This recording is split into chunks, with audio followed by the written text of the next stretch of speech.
From the studios of Farm Journal Broadcast, this is AgDay.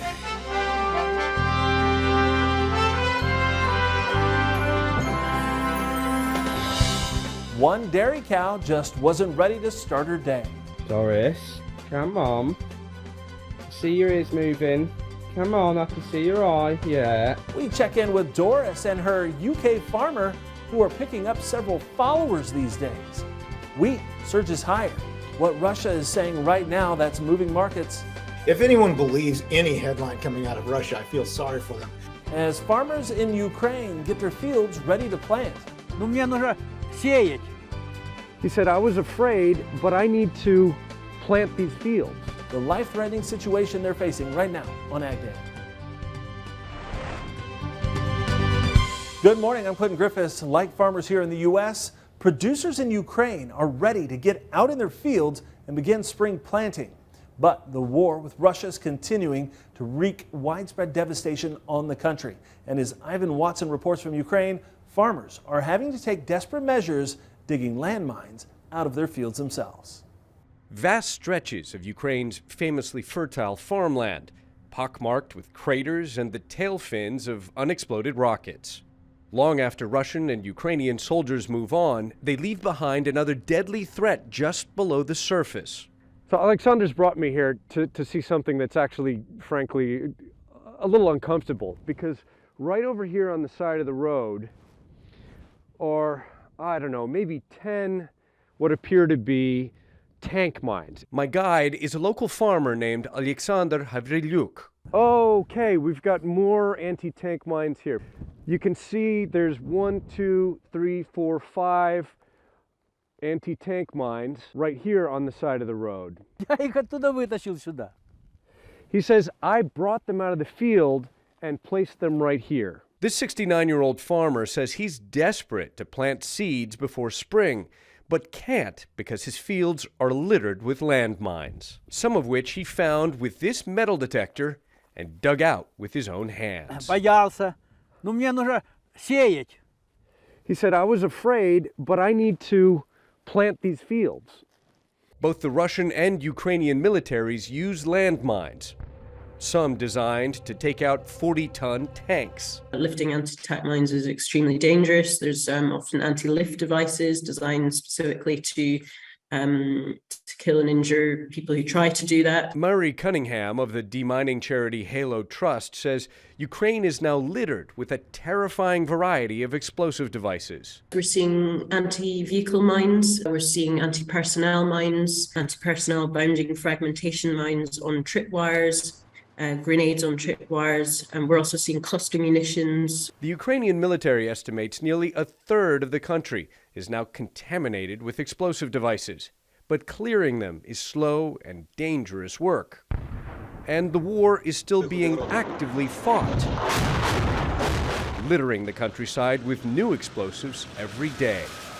Ukraine is one of the world's great breadbaskets. Every week, it seems, there are reports of farmers like this man, badly wounded in a blast while trying to plant his fields. Alexander Havrilyuk says he lost all of last year's harvest due to the Russian invasion. The fighting also destroyed his office, silos, and millions of dollars worth of farm equipment. The most important thing now is to clear my fields, he says, so that I can plant the next harvest. If farmers like Alexander can't do their jobs, the world could see another year of soaring global food prices. Ivan Watson, CNN, Velika Komyshovacha, Ukraine. Ivan Watson reporting. Now, over the winter, Russia targeted power infrastructure in Ukraine, and now there are concerns that Russia will shift their focus to agriculture and ag infrastructure. AgDay's Michelle Rook joins us. And Michelle, what's the latest news? Clinton, we've already seen the Russians change the renegotiation period of the grain deal from 120 to 60 days, leaving some experts to speculate Russia may not resign in the future. Now there's questions about whether Russia will temporarily halt wheat and sunflower exports after a sharp drop in global prices in recent weeks. Early reports on Friday indicated Russia's ag ministry would meet with industry officials to discuss a temporary ban on exports, but later Russia refuted that, saying instead of halting exports, they were raising the export tax $70 a ton starting this week. This pushed wheat markets higher, but market analysts say it's just Russia's latest head fake. They also kind of said without saying that they were going to halt the exports because they said we don't want to sell below cost of production for our producers, and that's essentially this price. And so the way I'm reading the tea leaves right now is that Russia has sold enough. They're going to stand on the sidelines, try and get the price to go back up. If anyone believes any headline coming out of Russia, I feel sorry for them. Second, we knew there wasn't any grain left to steal from Ukraine, for Russia to steal from Ukraine to begin with. There wasn't much wheat harvest last year, and certainly there wasn't much that got planned. So this coming harvest doesn't look so good for Ukraine either. So, Russia's taken what it wants, and now it says, okay, we're not going to ship anything because there's nothing left to ship. Even before invading Ukraine, Russia commonly leaked news about possible grain export bans or export tax hikes to raise global prices so they could sell at higher levels. Now, while the headline sparked a rally, Newsom thinks it was more likely short covering by the funds who hold a large net short position in the wheat market. So it might be short-lived. Now, Zuzolo says a close in Kansas City wheat above the 40-day moving average is the first market objective that must be met for the rally to have staying power. As we enter the last week of March, spring-like weather seems to be off in the distance. Meteorologist Andrew Whitmire joins us with a look ahead. Yeah, hard to believe it's already the end of March. Let's go ahead and take a look at the temperatures here as we round out the last few days of March. And this weekend kicks off the first weekend of April. And we're still looking at spring temperatures down across the deep south. Meanwhile, the west, as well as the northern plains, Great Lakes and New England states continuing to wonder where actual true spring is. And looking at the precipitation, well, where the moisture's been is where the moisture will continue. We're still going to be looking at several storm systems inundating parts of the western coast here as we round out the month of March. And let's take a look at precipitation this week. Notice how the deep south, Tennessee, Ohio River valleys gets lots of the moisture, as well as the California coastline. And notice the one location where we don't get it, the Central Plains, Kansas, Oklahoma, as well as the Texas Panhandle there, really lacking in the water. And we really need the moisture again from Nebraska all the way down into Texas. And unfortunately, Mother Nature has other plans here as we round out this month and at least begin the first week or two into April. And lots of people checking out the spectacular northern lights lately. Kendall is a dairy and grain farmer in Winnipeg, Manitoba. He says this was the view right outside his door on the front step. A terrific image with the grain bins off in the distance. I'll bring your AgDay forecast coming up. It doesn't appear U.S. tariffs on Chinese goods will be coming off anytime soon. U.S. Trade Representative Catherine Tai speaking to Congress last week, telling lawmakers she views the tariffs as, quote, a significant piece of leverage in the U.S.-China trade relationship. She also says removing them would likely have a limited effect on controlling short-term inflation. Now in Canada, the issue regarding tariffs with Russia has hit farmers there hard. Brendan Byrne is chair of the Grain Farmers of Ontario. He says boats that arrived from Russia had to pay a fertilizer tax tariff, and that tariff was then passed on to farmers. After crops were planted, tariff bills arrived for farmers to then pay, and we're still trying to work with the federal government to try to get that money back into farmers' pockets, because it is a year later, but it is still sitting in a coffer there that has not been decided as to what they're going to do with it. Byrne says that fertilizer tariff is still in place on products from Russia, but buyers have found product from other places for now. Markets in the week with some gains. Michelle Rook joins us next to take a closer look at that next. And later, mornings come just too soon, apparently, for one dairy cow in the UK. Meet Doris and her favorite farmer in the country.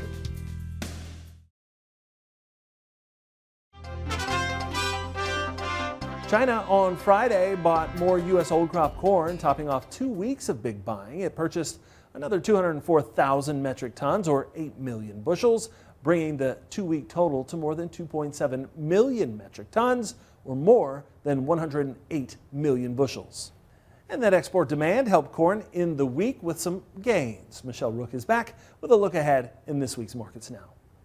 Well, mostly higher closes on Friday except for feeder cattle. Futures Tom Fitzgerald, Summit Commodity Brokerage, joining us. Well, grains had a rally on Friday and was led by the wheat market. Was that short covering, or, we got conflicting reports about this Russian export ban, Tom? I would guess it was primarily short covering, although the wheat market tends to bounce around more on these Russian grain rumors more than any of the other markets do. So that may very well have been in the mix a little bit. Ultimately, I think Russia needs to move grain. They want to move the Ukrainians obviously want to move the grain, whatever grain they can. So I think ultimately that's going to continue to be a bit of a problem for us. Weather in the U.S. doesn't seem to be. I mean, you always have this time of the year where there's concern about how the spring wheat's going to come up. But right. I think wheat's kind of locked here and bouncing around in the trading range. So the wheat rally actually pulled soybeans back to plus side status, but the funds liquidated most of the wheat. Do they pick up that tone here this week as we go into that planting intentions report this week? Well, the funds are short wheat, they're short corn, and they're long soybeans and meal in a pretty substantial way. Although they did liquidate a lot of that basically over the last week, but really over the last couple of weeks, but still long. So that's the question going into this week is, was that little pop we had on Friday just a correction, end of the week profit taking type situation, or is it the beginning of them starting to sort of quit liquidating those long positions? We've got macroeconomic problems. We've got problems with the bank. We've got the potential and probability of going into recession, and that has a lot of people uneasy about whether they want to own a lot of these commodities, maybe with the exception of Bitcoin and gold. But it doesn't seem like any of the other commodities have given them all that much hedge protection against inflation. And certainly they've got out of their wheat and corn long positions because of that. And I suspect they may have more liquidation to do in beans and meal. You've got the reports at the end of the week here that may be a factor on how they want to position themselves from that. But I think you kind of have to start out assuming until we get an update in the middle of the week that the Ag Outlook Forum numbers are going to be what everybody's going to sort of start off assuming. Okay, thanks so much for joining us, Tom. Tom Fitzgerald with Summit Commodity Brokerage, and that is Markets Now. We have more Ag Day coming up. The 2023 Bracket Busters Challenge, presented by Case IH, is underway. Who's still in the game? To find out, head to AgWeb now through April 3rd to check the leaderboard.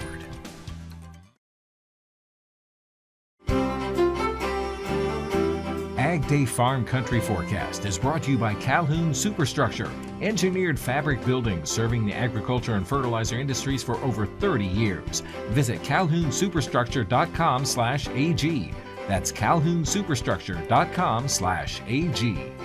Meteorologist Andrew Whitmire joining us here, taking a look at our national forecast and really kind of what to expect for April. Well, March was all over the place. April, what do you think? Yeah, as we go into April, we're going to see above average temperatures up across the Great Lakes states as well as down across the Deep South. I think for parts of the northern states, though, we're likely going to have to wait until mid-month of April before we really start to see these more spring-like temperatures developing here as we enter into a new month. And as you would expect with these April temperatures, well, more systems up across the Pacific Northwest will keep those temperatures likely below average. And let's go ahead and take a look at that precipitation as we head on into a new month this coming weekend.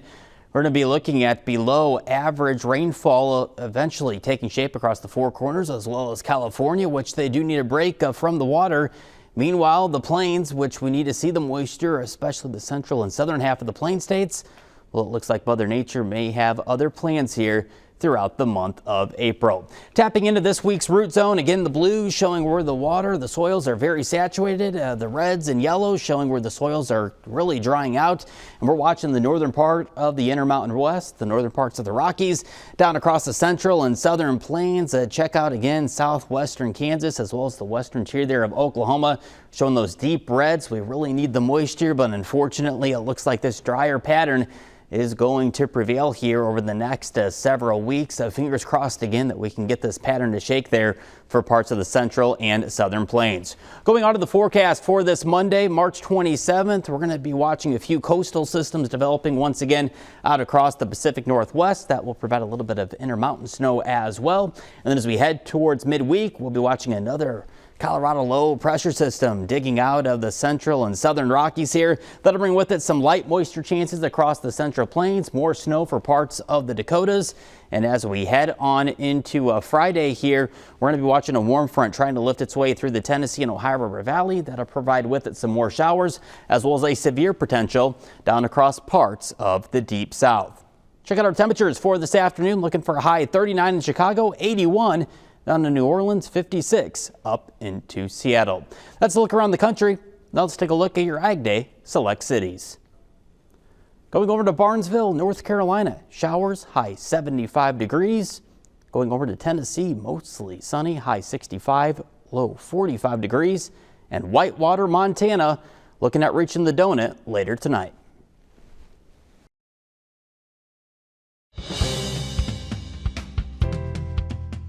Now here's something you haven't heard Machinery Pete talk about in a while: lower prices. Yes, it's true.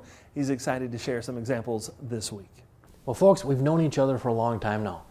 In the last 2 years, all I've been saying, record prices, record prices, record prices. But I'm here to tell you today, I am seeing falling prices, specifically now on 1 to 4 year old used combines. Now here's an example from last Tuesday, an auction in Lethbridge, Alberta. A 2019 Fendt Ideal 9 combine, 598 engine hours on it, sold for $263,448. Those are US dollars. Now, not to beat up on Fendt, I'm seeing this same thing with 1 to 4 year old all types of combines. Now here's actually a look at John Deere S780s.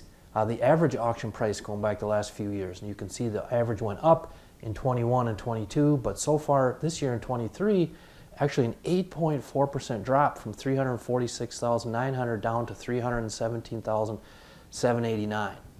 Now, here's what's driving the bus with softening prices on used combines, 1 to 4 year old models, folks.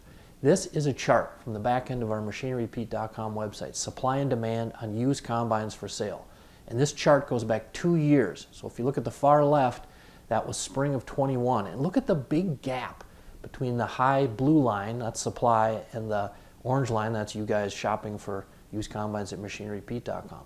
That's the gap we all remember about the used combine market. Dealers always had way too many late model units. But look what that blue line did over the last 2 years. It just tanked, it cratered historically low levels of used combines for sale on dealer lots.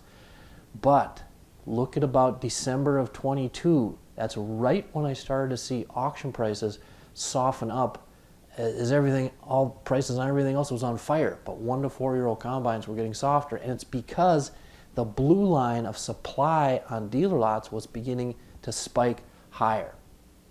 All right, thanks, Pete. Oh, those dairy cows each have their own personality, right? Well, one adorable cow named Doris is going viral right now, as you'll see in the country.